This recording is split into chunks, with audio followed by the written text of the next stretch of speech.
Família, no último vídeo nós vimos que o Rudolph estava correndo para salvar a mãe dele, que tinha sido sequestrada pela Claire, a avó do mal do Rudolph, né? E ele já estava lá no portão dela, já querendo quebrar tudo, destruir o portão e tal. Só que acabou que no final das contas ele não destruiu, tá? Não foi dessa vez. Então bora ver o que aconteceu de verdade. Como que ele conseguiu salvar a Zenith? Será que ele entrou lá com tudo, destruindo todo mundo? Será que ele fez uma troca? Olha, é uma coisa muito interessante. Vem comigo que eu vou te contar.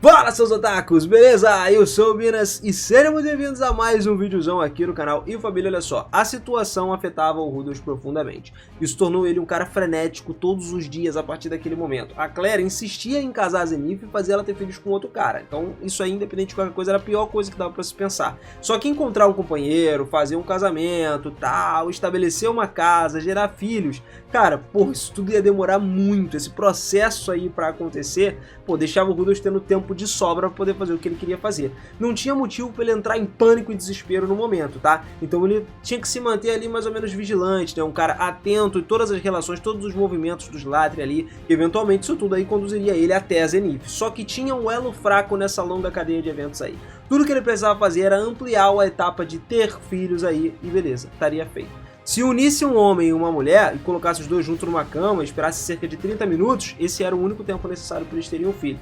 Havia grande chance de que quando ele encontrasse a Zenith nesse tempo todo, ela provavelmente já tivesse engravidado. Ele queria acreditar que a Claire não seria tão cruel com a sua própria filha, só que ele não podia deixar de pensar que uma bruxa casaria a filha com problemas mentais, cara. Por isso ele precisava se apressar o máximo possível. Só que, percebendo que derrubar o portão seria algo precipitado, ele poderia ter avançado uma vez com um canhão de pedra lá. Só que, olha só, o estrondo chamaria a atenção de todo mundo. E mesmo que ele conhecesse todas as leis do país, ele sabia que arrombar um portão era um ato criminoso, né, na maioria dos lugares. Então não ia dar de nada, o Rudolphzinho encana do mesmo jeito. Se a galera chamasse a polícia, ele seria considerado um criminoso. E isso aí traria problemas pro Cliff, por exemplo, e até pro Papa, que ele estava do lado dele. Então o Rudolph percebeu que ele tinha a necessidade de compreender toda a situação antes dele agir.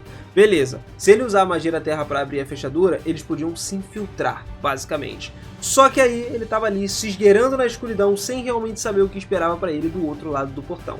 Daí uma voz começou a falar do lado dele, interrompendo os pensamentos do Rudolph, e quando ele virou olhar, quem ele viu naquele momento foram 5 pessoas que tinham surgido do lado dele. 3 deles eram soldados, uma era claramente o mordomo e a outra a Claire, cara. E ela expressou a indignação em ver o Rudolph pensar nisso tudo. Ela queria saber o porquê que ele estava batendo no portão a essa hora da noite. E aí, cara, foi quando ele ficou em silêncio por um momento, pensando que a Claire tinha saído depois de ouvir sua voz ou se ela já estava aguardando sua chegada a partir de lá. Então ele acusou a Claire de enganar o Gizzy para ajudar ela a sequestrar sua mãe. A Claire começou a franzir a testa ali, olhou pro Gizzy visivelmente confusa, né? Ou fingindo que estava confusa. Ela olhou pro Gizzy, fez um gesto aí para um dos 3 soldados, apontando ele como responsável por buscar a Zenith. O guarda só deu de ombros, tipo, cara, não fui eu não. Ele parecia tentando se mostrar inocente ali, né? Como se ele não soubesse do que os outros estavam falando. O problema é que ele sabia. A Claire então respondeu que, olha só, ela alegou que a doutrina da sua família proibia qualquer contato com demônios que nunca impregnariam alguém tão impuro assim dentro da ala deles ali. Só que essa acusação parecia não surpreender ela. Gizzy, no entanto, deu um passo para trás, demonstrando claramente a sua preocupação com isso. Era evidente que a Claire pretendia silenciar ele e ele percebeu que ele tinha que agir muito rápido. E agir dessa forma rápida era crucial para impedir algo pior de acontecer. No final, ele questionou a Claire sobre o paradeiro da sua mãe, então o Rudolph foi lá buscando mais respostas, cara. O problema era que o Rudolph não conseguia entender a Claire. Parecia que ela estava tentando provocar ele, talvez diante dos guardas ali, né, querendo se mostrar. Só que aí ela questionou ele sobre uma mensagem que supostamente o Rudolph recebeu no sonho, o que deixou eles perplexos. O olhar da Claire nessa hora começou a mudar num breve momento, passando de uma máscara gelada aí para uma expressão mais genuína de surpresa. Era muito parecido até com o que o Gizzy tinha feito anterior quando o Rudolph revelou a parada do sonho. Era claro que a Claire não era uma discípula do Hitogami, isso aí não ia acontecer, só que a sua confusão desapareceu muito rápido e ela se virou para os guardas que se aproximavam. Eles se identificaram ali como membros da guarda da cidade, da Flecha dos Cavaleiros da Catedral, né, da companhia de lá, e eles estavam preocupados com tudo que estava acontecendo. O Rudolph sentiu que ele tinha perdido essa batalha naquele momento e com uma última gota de racionalidade ele interrompeu a situação e se retirou. Enquanto ele voltava para casa, lá pelas ruas, ele começou a pensar, cara, A mente dele girava e girava em busca de respostas, ele queria saber o que estava acontecendo, e ele estava reagindo de uma forma impulsiva. Talvez ele estivesse dominado pela raiva, pela frustração, não tinha pistas concretas sobre o paradeiro da Zenith. Só que as atitudes da Claire convenceram ele de que ela estava envolvida de alguma forma nesse desaparecimento aí. É sempre assim, né? Parece que as pessoas não sabem ver filme de detetive. O mais suspeito é aquele que não parece suspeito, cara. Então, saca só, ele começou a reconhecer que ele poderia ter lidado com a situação de uma maneira mais eficaz, só que a raiva dele prevaleceu naquele momento que tinha passado. A Claire já tinha manipulado Gaze, já tinha sequestrado a Zenith, e depois disso agido de uma forma mais arrogante e insensível possível. O Rudolph então pensou, né, sentiu a necessidade de se desculpar com o Gaze, que estava claramente fora do controle dele na situação. Ele reconheceu que o Gaze era só um peãozinho ali que a Claire botou nos esquemas dela, tá ligado? Então, com determinação, o Rudolph decidiu ir à batalha contra os expulsionistas de demônios que estavam longe de terminar agora. Ele planejava sequestrar a criança abençoada como uma forma de obter uma vantagem. Só que isso era um problema, né? Eventualmente ele ia resgatar a mãe dele sequestrando ela, mas ele contava com a ajuda da Ashe e do Gaze, mesmo que soubesse que essa tarefa seria uma tarefa muito perigosa. O Gaze ficou incrédulo com essa ideia, só que o Rudolph tinha um plano. Ele era brabo nos planos. Pra ele, valia mais a pena enfrentar as consequências de desafiar o país sagrado de Miles para poder resgatar a sua própria mãe. A mãe dele era tudo. A Zenith era o que mais importava pro Rudolph. A batalha contra o Hitogami era só uma causa importante, mas do que adiantava ele se sacrificar para perder o que ele mais amava? O Gaze então começou a expressar algumas preocupações ali, alegando que, cara, como um demônio, ele seria morto se fosse descoberto envolvido com o Rudolph. Só que a palavra matar fez com que o Rudolph começasse a refletir sobre todas as implicações das suas ações. O Gaze estava correto. Ele percebeu que colocar a si mesmo, né, e os seus aliados em conflito com os Latria e os Cavaleiros do Templo poderia colocar eles em um grande perigo que levaria provavelmente até a morte. Eles tinham um exército toda à disposição, cara. Os caras eram preparados e o Rudolph não sabia do que eles eram capazes. Talvez ele não conseguisse lutar contra esses caras. O Papa poderia sobreviver a isso, só que o Cliff, por exemplo, seria um alvo óbvio. Então, se lembrando de todas as visões do futuro em que a Ashe e o Zanova foram mortos pelos Cavaleiros Sagrados de Miles, se eles entrassem num conflito de Miles, eles não estariam seguros nem na Sharia, tá ligado? E isso poderia prejudicar os seus planos futuros, de ter uma família e tal. Era mais sensato ter eles como aliados do que como inimigos na realidade, né? Então o Rudolph começou a questionar se, cara, sequestrar a criança abençoada era a melhor estratégia que eles tinham que fazer. Só que ele começou a não rejeitar essa ideia, tipo, jogar de lado, tá ligado? Pensando que o Hitogami estaria tentando manipular ele para ele poder fazer isso. O que fez ele mudar de ideia foi justamente essa parada. Ele lembrava de todas as insinuações aí do Papa sobre a criança abençoada e todos os cardeais apoiadores, o que fez ele considerar uma possibilidade de derrubar os Latrias e o cardeal enquanto recuperava Zenith também. Só que tinha apenas um ponto que incomodava profundamente o Rudolph, e que talvez era um problema maior, né? Que era a Therese, a capitã e guarda da menina santa, que tinha salvado há 10 anos dele no passado. Ele percebeu que sequestrar a criança abençoada não era uma maneira de retribuir a gentileza que ela tinha feito com ele, e o Rudolph consultou a Ashe então e compartilhou essas coisas com ela, falou: o que você acha, pra ver a opinião. Só que, cara, ela notou que isso não era uma atitude típica do Rudolph. Conhecendo pela calma e o controle dele, ela sabia que ele estava enfrentando uma escolha muito difícil. Só que ainda assim, cara, o que ela via, a atitude atual dele indicava que ele estava longe de pensar com clareza. O Rudolph estava desesperado. Nesses momentos críticos, uma decisão equivocada podia ser facilmente tomada ali e podia dar ruim. Ele sabia que ele precisava se acalmar e meio que pensar cada vez mais sobre essa situação.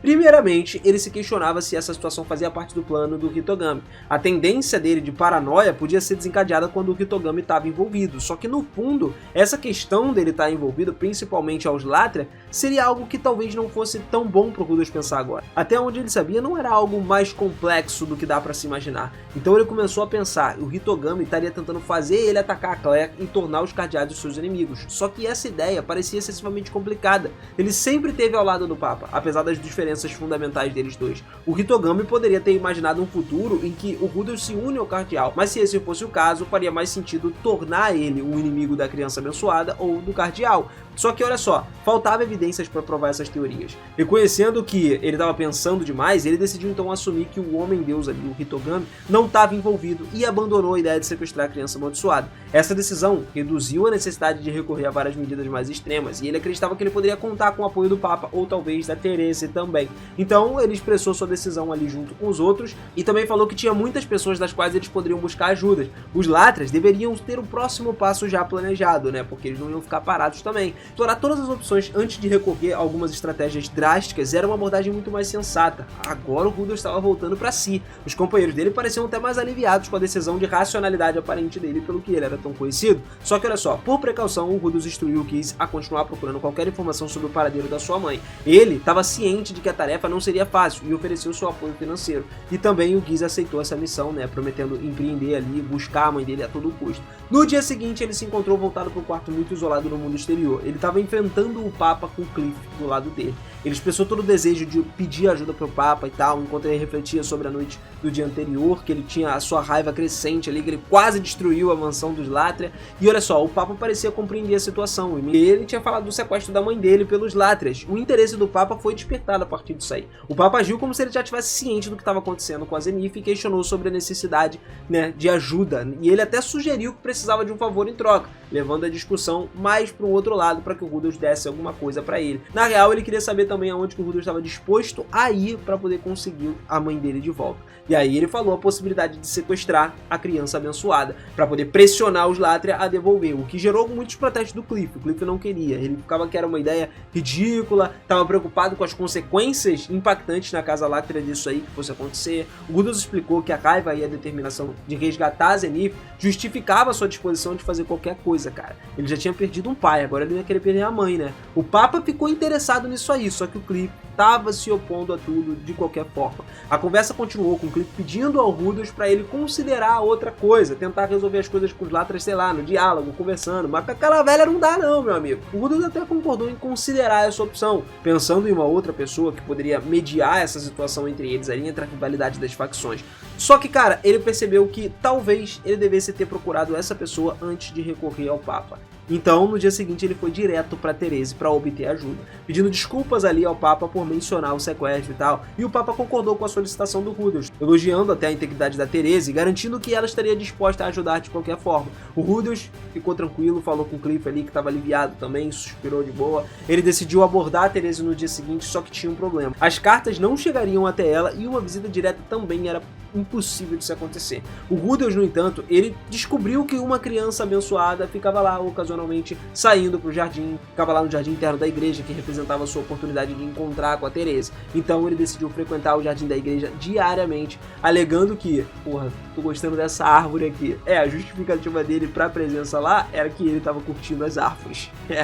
O Rudolf aproveitou a oportunidade então pra falar com a Therese sobre todas as preocupações. E ela tava ciente do sequestro da Zenith, tudo que tinha acontecido, e se comprometeu em falar com a Claire sobre esse assunto. O Rudolf confiou na Therese tudo que ele tinha que confiar e concordou com o seu plano, sabendo que ela faria o possível para ajudar. E os dias se passaram a partir daí. Não tinha notícia nenhuma da Zenith ainda. O Rudolf, o Geese e a Asha continuaram fazendo todos os esforços para poder resolver essa situação. O Rudolf conseguiu entrar em contato até com o Ostrich para ele ajudar ele, né, dar alguns conselhos, algumas informações adicionais, caso o Hitogami tivesse envolvido também. E o Ostrich compartilhou muitos detalhes sobre a criança abençoada, sobre os seus poderes, sobre o seu destino. Ele também descreveu a família Latria e todas as lutas internas da igreja de Miles entre as facções do Papa e Cardeal. A facção papal, cara, apoiava a integração dos demônios, enquanto a facção cardeal se opunha a isso aí. Atualmente a facção papal era maior, e o Rudolf percebeu que a complexidade da situação e a influência da igreja no cenário político de Miles era muito grande, tá ligado? Com essa nova compreensão, ele começou a continuar sua busca pela Zenith, sabendo que ele enfrentaria desafios significativos no processo.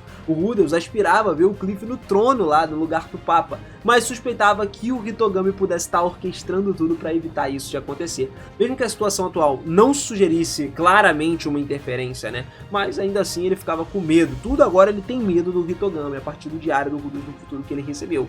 A questão então do sequestro da Zenith parecia não estar relacionada à influência do Hitogami. E depois de alguns dias, a Therese então retornou, graças a Deus, voltou com todas as notícias possíveis, que ela falou que conversou com a Claire, né? A mãe da Zenith. E a Claire tinha admitido indiretamente ali que ela prendeu a Zenith em algum lugar. Só que algo parecia não estar se encaixando ali no quebra-cabeça, tá ligado? A Therese não conseguiu obter a localização precisa da Zenith, quando ela tentou persuadir a mãe, né, a Claire para libertar ela e tal, ela encontrou também resistência da parte da Claire. E por conta disso tudo, ela também notou que o Rudolf era uma pessoa interessante. Ele merecia muito mais respeito do que ele estava recebendo da família Latria, tá ligado? Então olha só, a atmosfera começou a ficar mais tensa. O Rudolf estava numa situação delicada, cara. A Claire, a mãe da Zenith, tinha se mantido ambígua ali, não dava explicação explicação nenhuma clara sobre todos os planos dela. A situação envolvida no sequestro da Zenith estava cheia de incertezas, cheia de estranhezas, cheia de mistérios, e a Therese só estava comprometida com a resolução desse problema. Ela tinha feito um trabalho incrível na busca de respostas. Ela acreditava que a mãe estava escondendo algo e talvez estivesse em conflito. E o Rudolph se viu em um certo dilema, porque a Claire parecia não levar em consideração todos os seus sentimentos. No entanto, a Therese sugeriu que a mãe estava sendo teimosa e que poderia pressionar ela de várias maneiras possíveis. Ela planejava trazer o seu pai e os seus irmãos para falar com a Claire, porque a mãe geralmente levava a sério a palavra do pai, né? E o Rudolph agradeceu a Therese pelos seus esforços e mencionou que a sua motivação vinha da parte justamente do fato de que isso também beneficiaria a Ares no futuro. O Rudolph planejava levar a Ares para visitar a criança abençoada, assim que a criança tivesse mais velha. Então, nos últimos tempos, a atitude dos cavaleiros Otaku lá, que em relação ao Rudolph, já tinha se suavizado. No início, as conexões com a facção papal tinham gerado algumas suspeitas sobre ele, só que agora eles pareciam considerar ele uma influência neutra ali, mais segura do que o comum. Então o Rudolph tinha feito os esforços para melhorar o seu relacionamento com a criança abençoada e no processo conquistado a confiança dos cavaleiros, dois por coelho com uma cajadada só. Ele fez com que todo mundo deixasse de ver ele como uma ameaça, e o Rudolph se encontrava numa posição menos incômoda agora, né? Mas no seu íntimo ele sabia que ele podia facilmente sequestrar a criança abençoada quando ele quisesse, mesmo que não tivesse a intenção de fazer isso aí, ele podia fazer. No entanto, algumas circunstâncias estavam ficando cada vez mais desafiadoras para ele. A Therese, por exemplo, não conseguiu persuadir a Claire de jeito nenhum, então ela não sabe aonde está a Zenith. E o Rudolph estava disposto a tomar algumas medidas mais drásticas. Ele pensou um pouco sobre a possibilidade de sequestrar a criança abençoada e usar ela como moeda de troca para obter a Zenith de volta.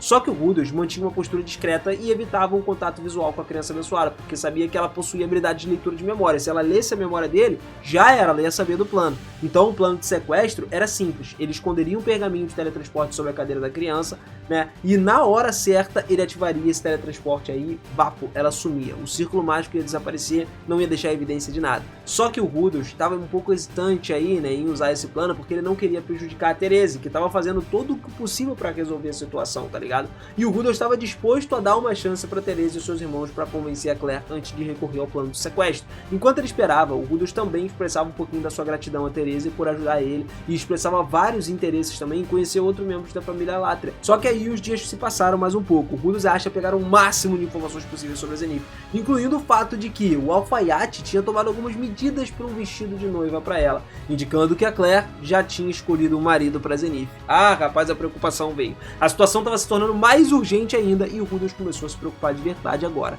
Só que a Therese assegurou que o seu pai, Lord Carlisle, não aprovava as ações da Claire, o que deu a ele um fio de esperança no meio de toda essa incerteza. A Asha tinha boas recordações do chefe da Casa Latria, mas o que ele ia pensar sobre o assunto envolvendo a Zenith era uma incógnita, tá ligado? O Rudolph queria falar com ele o mais rápido possível, porque a Claire não podia continuar ignorando o fato de que o seu marido e a sua família estavam contra ela. Ela podia ser responsável pela propriedade, mas não era chefe da casa, tá ligado? Então, o Rudolph estava extremamente grato a Therese pela sua ajuda até o momento. Mesmo se as coisas não saíssem como planejado, ele tinha informações do paradeiro da Zenith e estava ciente das habilidades da Claire, planejando entrar em contato com a Therese para obter o layout da propriedade e as informações sobre todas as localizações dos guardas para ele conseguir fugir disso tudo e salvar a Zenith.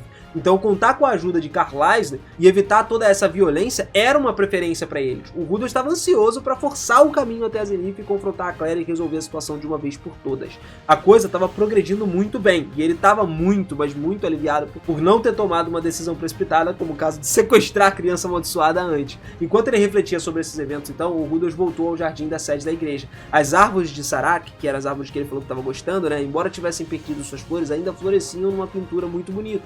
E elas estavam perto de concluir a obra de arte desafiadora e simbólica lá. Contudo, quando ele chegou no jardim, uma parada parecia que estava errada. Ele sentiu uma presença muito estranha lá. E do nada, a vela acesa de um cavalete dele chamou a atenção. Tinha pegadas também no chão e ele se perguntou se alguém estava escondido atrás da árvore. E aí, quando ele se preparou para o combate e ativou sua armadura mágica, ele se aproximou com cautela de lá e, para sua surpresa, uma barreira mágica cercou ele na mesma hora, impedindo ele de sair e dissipando qualquer magia que ele tentasse usar dentro dessa barreira. Uma mulher, usando uma armadura azul e um capacete semelhante ao da Zenith, apareceu, acusando o Rudolph de planejar sequestrar a criança abençoada, e ela era acompanhada pelos seus cavaleiros otakus que também cercaram a barreira. A mulher declarou que o Rudolph estava sendo acusado por herésia, e os cavaleiros desembainharam todas as suas espadas e foram para um círculo ao redor dele. Só que o Rudolph, cara, estava agora diante de uma inquisição inesperada. Ele não imaginava que isso fosse acontecer. Ele estava cercado por 8 cavaleiros de armaduras azuis, que se encontravam numa situação extremamente desconfortável. A Therese foi quem chegou lá e anunciou esse início da Inquisição, no qual todos os cavaleiros afirmavam que o Rudel estava mentindo, né, a resposta a todas as perguntas, porque começaram a fazer várias perguntas dele que estavam envolvendo a distribuição dos escritos sobre demônios, da adoração dos demônios como os deuses e conspiração em sequestrar a criança amaldiçoada. A maioria decidiu que o Rudel então estava mentindo. Isso ali foi quase que unânime, tá ligado? Em meio a essa situação, o Rudel ficou muito confuso e sentiu que alguma coisa de errado tinha acontecido. Apesar dele ter pensado e passado por vários planos possíveis, ele abandonou a ideia do sequestro há muito tempo. Tudo isso era um mal-entendido, ou alguém estava espalhando informações falsas. O processo de Inquisição então continuou, com o Rudel sendo acusado de herésia. E olha só, a Therese finalizou a Inquisição condenando o Rudel a ser desarmado, não através de uma pena de morte, mas cortando seus 2 braços e selando sua capacidade mágica. Tudo isso seria feito com o uso de magia de barreira e a magia da terra, e o Rudel não podia imaginar como é que seria possível cumprir essa sentença. Não ia dar, cara, mas os cavaleiros já estavam preparados para o confronto que ia acontecer, né, depois do selamento. Só que esse desarmamento, cara, era uma perspectiva assustadora pro Rudel. A ideia de perder os braços deles e a sua habilidade mágica tava deixando ele, mano, com muito medo, qualquer um ficaria. Ele imaginava num cenário onde os membros dele seriam cortados e selados numa barreira e finalmente presos num concreto, tornando eles literalmente inutilizáveis. Para ele, isso significava o fim de usar magia, o fim das espadas e talvez até doesse mais o fim das suas mãos, né? Porque ele não ia poder tocar, talvez, nas suas esposas, né? Um problemão. As perguntas do Rudel sobre todo o seu destino revelaram que não tinha salvação nenhuma para ele. Ele questionou a inutilidade do julgamento e a natureza real das intenções de Therese. Na sua mente ali, ele começou a pensar o seguinte: quem que realmente estava no controle disso tudo? O Papa? O Cardeal? Ou será que era uma outra pessoa? Apesar de encontrar ali numa situação de pressão total, o Rudel tentou manter a calma e obter o máximo de informações sobre o que aconteceu com a Zenith. Só que as respostas da Therese eram muito vagas, e ele notou um tremor na voz dela, ou seja, algo não parecia certo agora. Quando o Rudel tentou explicar o seu relacionamento ali com o Papa e tal, a Therese interrompeu ele do nada, demonstrando que não estava disposta a fornecer mais informações. A atmosfera começou a ficar mais tensa, e o Rudel percebeu que enfrentar uma batalha seria muito difícil, e esclarecer sua situação e evitar o desarmamento ali seria mais difícil ainda. Na situação tensa em que ele estava, mano, ele tinha decidido lutar e encontrar uma saída para aquele lugar. Os Cavaleiros do Tempo começaram a cercar ele, todos preparados para enfrentar a magia que ele pudesse lançar, e o Rudel, por outro lado, estava pronto para mostrar todos os seus talentos mágicos possíveis também. Num movimento ousado, então, ele desencadeou o roupão dele e ativou uma pedra de absorção. A barreira que prendia ele desapareceu completamente e deixou os cavaleiros muito surpresos com essa reviravolta da batalha. A atmosfera estava carregada de tensão quando ele se preparou para um confronto mágico. O Rudel escolheu seu primeiro alvo ali, um dos cavaleiros apelidados de Lixeira até, e ele lançou seus poderes de canhão de pedra em direção a esse inimigo. Só que, para sua surpresa, 2 cavaleiros do lado desse aí usaram seus escudos mágicos de nível iniciante que conseguiam desviar os seus ataques. Em resposta, a Therese, que era líder dos cavaleiros, rapidinho coordenou seus seguidores para atacar o Rudel, e eles formaram um grupo e lançaram uma variedade de ataques mágicos diferentes, né, para tentar disciplinar o Rudel. E o Rudel estava pronto para contra-atacar usando uma pedra de absorção para dissipar a magia que vinha na sua direção. Enquanto ele tentava enfrentar os ataques mágicos dos cavaleiros, ele começou a perceber que tinha uma desordem entre eles, quando ele começou a falar, por exemplo, do Santo Miles, o que fez com que eles percebessem que a religião deles era estritamente centrada em Miles. No entanto, ele estava determinado a se manter firme, então, usando a sua habilidade mágica, ele começou a lançar uma nova rodada de ataques, aproveitando cada oportunidade para lutar pela sua sobrevivência. Mesmo que ele tivesse cercado e enfrentando vários adversários formidáveis, ele estava disposto a viver e levar sua mãe para casa. 3 dos inimigos na sua direita e 3 na esquerda formaram uma barreira mágica muito eficaz, bloqueando os seus ataques. Apesar de 2 membros de cada grupo terem os escudos, porque eles sabiam que só podiam lançar 2 ataques mágicos simultaneamente, o Rudel percebeu a vantagem deles em números e táticas, mas estava determinado a não desistir. Ele rapidinho preparou um feitiço, criando várias orbes em chamas, tamanho de mais ou menos 2 metros de diâmetro. No entanto, os cavaleiros começaram a avançar, bloqueando todas as investidas com seus escudos mágicos. O Rudel sabia que esses escudos tinham um ponto fraco, a drenagem de energia mágica. Com um golpe de genialidade, então, ele lançou o feitiço de magia de distúrbio. Ele fez isso para destruir o escudo da esquerda, só que no calor da batalha, ele não pensou e não viu, não percebeu o ataque surpresa por trás dele. Uma pedra foi disparada por um dos cavaleiros que acabou atingindo Rudolf, explodindo em fragmentos. Só que foi a primeira vez que o canhão de pedra foi usado contra ele. O líder dos cavaleiros, Therese, revelou os planos dele, e eles estudaram uma maneira de como Rudolf lutava, elaboraram toda uma estratégia sólida para derrotar ele no final. A Therese sugeriu que ele desistisse, só que o Rudolf sabia que ele precisava agir rápido para poder reverter toda a situação. No entanto, ele também percebeu que eles selaram a entrada do jardim com uma barreira mágica, impedindo qualquer um de entrar e de sair, não tinha como ter ajuda externa. A estratégia dos Templários parecia impecável e o Rudolf sabia que ele não podia mais segurar os seus ataques, então ele lançou o feitiço atoleiro, se preparando ali para lutar com mais determinação. Lógico, ele estava no meio de uma batalha feroz com os cavaleiros ali do templo. Ele se conteve, nocauteou seus oponentes em vez de matar eles, que era o ideal, usando seus poderes de ataques mágicos para atingir pontos não letais, e a sua habilidade de luta era impressionante. Ele mantinha os cavaleiros vivos a partir de tudo. Sem esperar que seus inimigos caíssem, o Rudolf ativou o modo Gatling dele com um dos braços girando muito rápido e ele lançou uma série de canhões de pedra na direção dos cavaleiros. As pernas dos cavaleiros começaram a se quebrar sob todo esse impacto, mas eles ainda estavam vivos. Para garantir que eles não se levantassem, o Rudolf ainda disparou os canhões de pedra nas cabeças dele, de cada um, né, para que eles desmaiassem de vez. Agora só tinham 2 inimigos de pé. Então o Rudolf usou a técnica de movimento que ele aprendeu com o Ost, se aproximou rapidinho ali dos possíveis atacantes por trás, só que tivemos um ataque iminente por trás deles. Ele parou na frente de Therese, que era a líder dos cavaleiros, e nocauteou ela. Outro cavaleiro tentou defender, só que o Rudolf foi mais rápido do que esse cara e derrotou ele com facilidade. A Therese ficou em estado de choque e o Rudolf estava com gosto de respeito agora que nocauteou ela com o canhão de pedra. Os outros cavaleiros ao redor estavam todos desacordados, mas vivos ainda. E o Rudolf refletiu sobre essa situação. Agora ele estava num conflito direto com os cavaleiros do templo. Ele começou a pensar que quem podia deter agora, denunciando toda essa situação e tal, e depois de analisar possíveis traidores, ele pensou na possibilidade de que o Hitogami foi quem orquestrou essa parada toda. O Rudolf então percebeu que ele estava acumulando inimigos, mas a sua prioridade era proteger a sua mãe, a Zenith, e as pessoas próximas a ele também, né, independente de qualquer coisa. De repente, uma voz surgiu e o Rudolf virou para ver uma garota segurando a chave especial do portão do santuário interno. Quando ela olhou nos olhos do Rudolf, ela sorriu e o Rudolf agiu por instinto e tomou a decisão. Ele ia sequestrar a criança abençoada. E já tinha sequestrado a partir dali. E agora que o BO já tá feito, que ele já ia ter que seguir em frente, já tinha sequestrado a criança abençoada, pra fazer um acordo com a Claire, foi cara a cara. Só que, cara, ainda assim não foi muito fácil. A Claire não queria ceder por nada, mano. No fim, as negociações deram certo. O Rudolf conseguiu salvar sua mãe e deu de volta a criança abençoada. Agora eu acho que ele não tira mais o olho da Zenith não, mano. Que se ele tirar, pode dar problema com certeza. Ufa, hein, rapaziada? Cabemos por aqui, rapaz, que história longa, muita reviravolta rolando pra cima e pra baixo dentro das batalhas, mas no final deu tudo certo. E é isso que importa pra gente, né? Então se você curtiu o vídeo, capricha naquele likezão, manda bala aí pra gente. E pra você acompanhar mais histórias como essa aqui, manda a sua inscrição também e ativa esse sininho. Que assim, cara, você recebe a notificação, recebe tudo bonitinho aí. E no próximo vídeo você já vem aqui com a gente pra não perder, beleza? Tamo junto sempre, família. Beijinho no coração, forte abraço e eu te vejo na próxima. Valeu!